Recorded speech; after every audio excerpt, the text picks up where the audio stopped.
ایک چیز آپ سے کلیئر کرنا چاہتا ہوں. جس طرح یہ قرآن مجید کی اس آیت میں اللہ تعالیٰ نے فرمایا کہ ماں کمزوری پر کمزوری برداشت کر کے, اور آج میڈیکل سائنس کی وجہ سے ہمیں یہ پتہ چلا ہے کہ بچہ جو اس کی جسمانی ضرورت ہوتی ہے ماں کے جسم سے کھینچ لیتا ہے. اب ماں کو اس کی کمی ہو رہی ہے, آئرن کی کمی ہو رہی ہے, کوئی وائٹامن ماں کے جسم میں کم ہو رہا ہے, ہوتا رہے, بچہ پورا کر لے گا اپنا. کیا اس کمزوری کی طرف بھی اشارہ ہے یہاں پہ؟ یہ تو بالکل کامن سینس کی بات ہے نا. ٹھیک, کہ ڈلیوری کے بعد آپ کسی ماں کو دیکھیں, اس کا رنگ پیلا ہوتا ہے اور جسم کمزور ہوا ہوا ہوتا ہے, لاغر ہوتی ہے وہ. کیوں؟ یہ ساری اس لیے کہ اللہ تعالیٰ نے جو نظام کیا ہے کہ خون جو ہے یہ اللہ تعالیٰ کی بڑی عظیم نعمت ہے. یعنی آکسیجن جو ہے یہ ہر سیل تک یہ خون پہنچاتا ہے.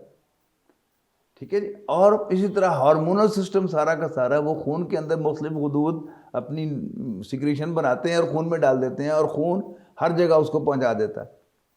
اسی طرح اللہ تعالیٰ نے جو کنیکشن اس کی بچے کی نیوٹریشن کا یعنی حمل کے دوران رکھا, وہ کیا ہے؟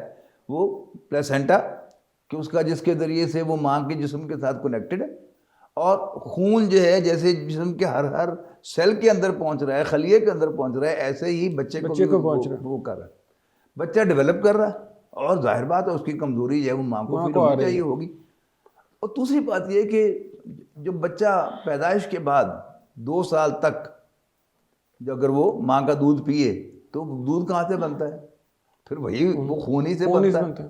یعنی میں کہا تھا نا, خون ایک عجیب چیز ہے. یہ آکسیجن بھی سپلائی کر رہا ہے, کاربن ڈائی آکسائڈ بھی نکال کے باہر لا رہا ہے. پھر یہ کہ یہ ہر چیز کی خوراک بھی ہے. یعنی ہر حدود جو ہے اس کے لیے جو را میٹیریل ہے وہ خون ہی ہے.